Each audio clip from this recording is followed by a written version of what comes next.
उससे आज तक कभी कोई उपेक्षा नहीं की, कभी आज तक कुछ मांगा नहीं। आज मांगा है तो क्या मांगा है? उससे मित्र से मिलने के लिए। ठीक है देवी, मैं चले तो जाऊंगा, पर हमारे पास तो कुछ है नहीं। ऐसा कहते हैं कहीं मंदिर में अपने गुरु के यहाँ, अपने मित्र के यहाँ कभी खाली हाथ नहीं जाना चाहिए, कुछ ना कुछ लेके जाना चाहिए। कभी मंदिर अगर जाओ खाली हाथ अगर चले गए तो तुम्हारे जितने पुण्य है सब भगवान अपने पास रख लेते हैं। गुरु के पास अगर जाओगे तो गुरु ने जो शिक्षा दी है ना, उसमें से गुरु अपनी शिक्षा को रख लेता है। और अपने मित्र के पास जाओगे तो मित्र का जो प्रेम है ना वो कम हो जाता है। इसलिए 3 स्थान पर कभी खाली हाथ नहीं जाना चाहिए। मैं जा तो रहा हूं पर हमारे पास तो कुछ है नहीं।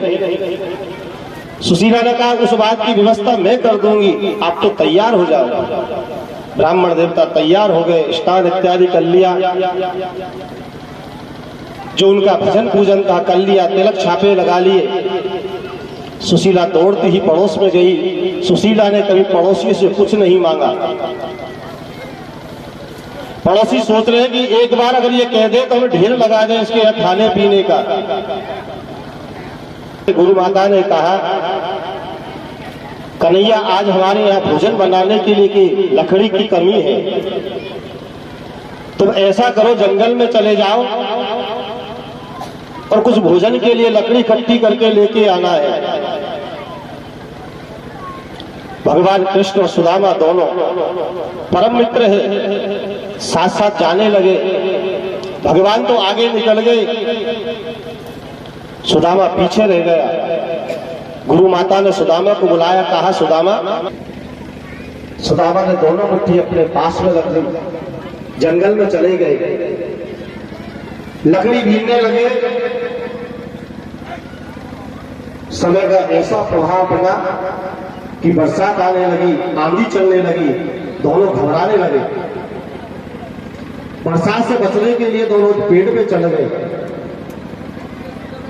बहुत समय हो गया, तुम्हें गुरु माता ने कुछ खाने के लिए दिया या नहीं दिया? सुदामा ने मना कर दिया, मैं भी तो तुम्हारे साथ आ गया था, मैं कहाँ पीछे था, बल्कि मैं तो तुमसे पहले ही आ गया था, मुझे गुरु माता ने कुछ नहीं दिया। भगवान कहने लगे सुदामा मुझे ऐसा लग रहा है कि तुम कुछ खा रहे हो, तुम्हारी दांत की आवाज आ रही है। सुदामा कहने लगा कन्हैया मेरी दांत की आवाज तो इसलिए आ रही है, ये बरसात हो रही है, हवा चल रही है, मैं क्या दुबला पतला हूं, मुझे ठंड लग रही है, ये ठंड के कारण मेरे दांत बज रहे हैं, इसलिए तुम्हें ऐसा लग रहा है कि मैं कुछ खा रहा हूं। भगवान ने कहा सत्यम बहुत तेवचना, सुदामा तेरे वचन सत्य हो।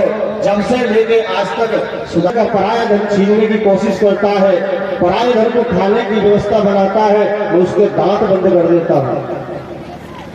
जीवन पर्यंत शोषण किया, भाई का खाया, पड़ोसी का खाया, ब्याज का खाया, कभी धर्म नहीं किया, सब कुछ खाया, जोड़ा, इसका आनंद लूंगा।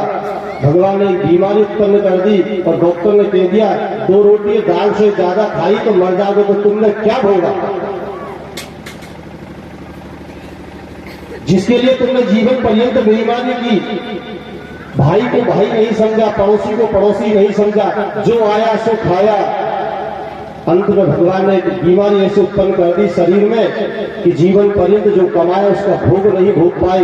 तो जीवन पर्यंत इतना तुमने बेईमानी क्यों की? परमात्मा कहते हैं संतुष्ट रहिए, जो मैंने दिया उसे मैं आनंद रहिए, जो असंतुष्ट होता है उसे मैं नष्ट कर देता हूं। ब्राह्मण को भी चाहिए संतुष्ट रहना चाहिए।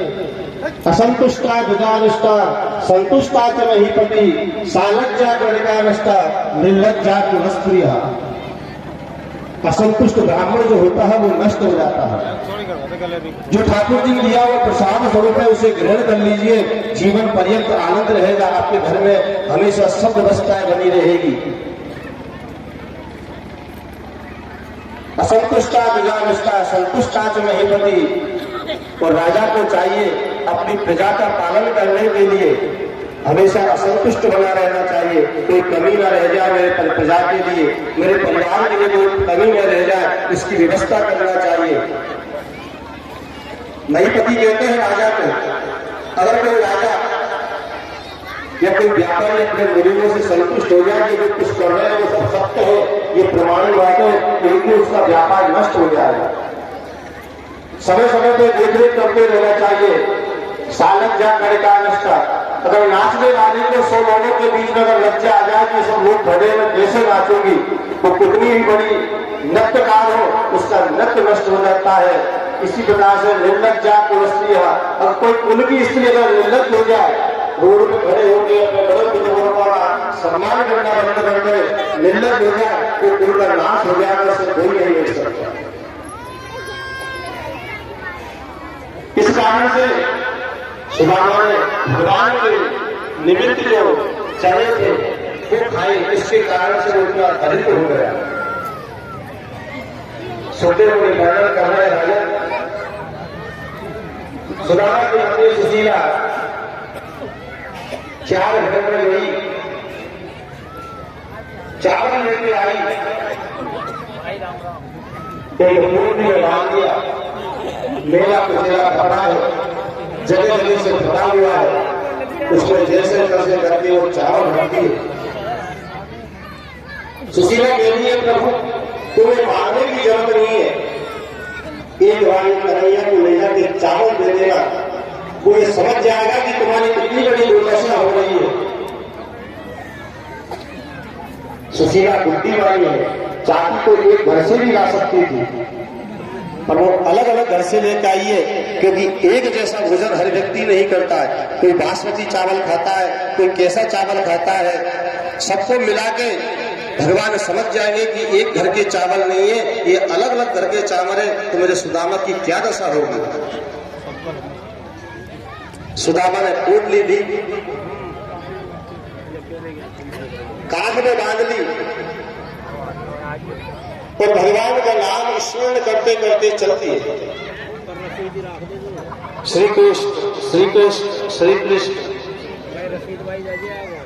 श्वास श्वास से भगवान का नाम उच्चारण हो रहा है। इतना परम भक्त है सुदामा। सुनते मुनि वर्णन कर रहे हैं राजा, संत को क्या चाहे, आत्मा से प्रेम करता हूं, पर आत्मा का ना कोई नाम है, आत्मा ना कोई मृत्यु है और न कभी जन्म देती है। ये तो अपने कर्म भोगने के कारण अनेक अनेक योनियों में आती जाती रहती है। ये संसार से प्रेम करने वाले लोग हैं, ये शरीर से, ये शरीर के संसार वालों को देखो, ये आत्मा बुझने लगा तो तुम्हारे जीवन का उद्धार हो जाएगा। हमारा भी जाओ। राजा जनक को लोग क्या कहते थे, तुझे राजा जनक, तुझे का मतलब जिसको अपनी देह का ज्ञान है। एक ब्राह्मण ने सुना कि राजा का नाम तुझे राजा जनक है, तो ब्राह्मण दरबार में आया, कहने लगे महाराज आपका नाम हमने सुना कि तुझे राजा जनक। हाँ महाराज आपने सही सुना, आपके पास रानी है, दोपहर में चाकर है, इतना बड़ा राज है, सबको सवाल में फिर आप विजय राज कैसे हो गए। विजय राज में इसको अपने देह का ध्यान, इसको परिवार का कैसे ध्यान होगा, अपने प्रजा के बारे में कैसे सोचेगा। राजा जनक ने हाथ जोड़ के कहा महाराज आपने जो प्रश्न पूछा है उसका उत्तर मैं कल दूंगा। तो ब्राह्मण देखकर प्रसन्न हुए, मेरे महाराज की गलती नहीं करेंगे, मेरा जैसा विद्वान के सामने कभी आया नहीं, इसलिए पूछने की हिम्मत नहीं करी, आज मैंने हिम्मत करी तो महाराज ने बात टालने का, महाराज सही जवाब दूंगा। ब्राह्मण ने तब घर करेंगे। राजा जनक ने कई मंत्री ने बुलाया, पूछा महाराज ऐसे कर उनके घर जाओ, और ब्राह्मण देवता से कहना कल का आपका भोजन का निमंत्रण है और राजा जनक ने आपको बुलाया है। जैसे ही ब्राह्मण देवता ने बात सुनी, ब्राह्मण देवता और प्रसन्न हो गए, देखो महाराज मुझसे डर गए, अब मुझे छुपके से भोजन के लिए बुलाएंगे और फिर कहेंगे महाराज ये बात और किसी से मत कहना, मुझसे तो कह दी। ब्राह्मण देवता सभी स्नान इत्यादि किए, चकाचक धोती कुर्ते पहने, बड़ा सा त्रिपुंड लगाया, दुपट्टा कंधे पे रखा, सुंदर से वस्त्र पहन के और प्रसन्न मुद्रा में राजा जनक के दरबार में पहुंच गए। राजा जनक ने सुंदर सा आसन लगाया, सोने की चौकी लगाई, सुंदर थाली में भोजन लेके आए। राजा जनक ने सब जितने भी नौकर जाकर थे सबकी छुट्टी कर दी। कहा महाराज आज इस ब्राह्मण देवता को मैं अपने हाथों से भोजन कराऊंगा। बढ़िया सुंदर सी थाली है, खीर बनाया, पूरे बनाए, पूड़ी बनाई, मिष्ठान बनाया। राजा जनक ने सामने थाली रखी, कहा ब्राह्मण देवता भोजन करो। पर एक बात का ध्यान रखना, आपने भोजन किया, भोजन के बाद में आपको फांसी दे दी जाएगी। जैसे ही ब्राह्मण देवता ने सुना कि भोजन किया, भोजन के बाद में फांसी दे दी जाएगी, घबराने लगा। अरे मैंने कहा इनसे प्रश्न कर लिया, संसार में इतने लोग थे, किसी ने नहीं पूछा, मैंने क्यों आके पूछ लिया। राजा जनक खीर लेके आए। महाराज खीर बड़े प्रेम से खाओ, पर भोजन के बाद में आपको फांसी दे दी जाएगी। महाराज पुए लीजिए पर प्रेम से खाना, भोजन के बाद में आपको फांसी दे दी जाएगी। जब तक ब्राह्मण ने भोजन किया तब तक ब्राह्मण को चेताते रहे कि तुम्हें भोजन के बाद में फांसी दे दी जाएगी। ब्राह्मण ने भोजन किया, ब्राह्मण को उठाया, सिंहासन पर बैठाया, तिलक लगाने लगे। और तिलक लगाते लगाते ब्राह्मण से पूछा महाराज ये बताओ भोजन कैसा बना। वो ब्राह्मण झल्ला के बोला महाराज भोजन की बात करते हो, अरे मुझे तो यही पता नहीं मैंने क्या क्या खाया, मेरी आत्मा तो फांसी पे लटकी हुई थी कि मैंने भोजन पूरा हुआ और मुझे फांसी दे दी जाएगी। महाराज आपने जो प्रश्न पूछा था ना उसका यही उत्तर है। ये मेरा शरीर ये संसार में लगा हुआ है पर ये आत्मा वो परमात्मा में लगी हुई है। इसी प्रकार से बंधुओं ये आत्मा उस परमात्मा में लगा दो। संसार में क्या हो रहा है, हम कोई करने वाले नहीं है, करने वाला वो दाऊ दयाल बैठा हुआ है। उसकी मर्जी हुई तो एक कथा हो गई, उसकी मर्जी हुई तुम दूसरी साल आके अपन कथा पांडाल में बैठे, कथा हो गई। नहीं इससे पहले कई 20 साल पहले कथा हुई थी, उसकी मर्जी नहीं थी तो हम कोई कुछ आके कर ही नहीं पाए।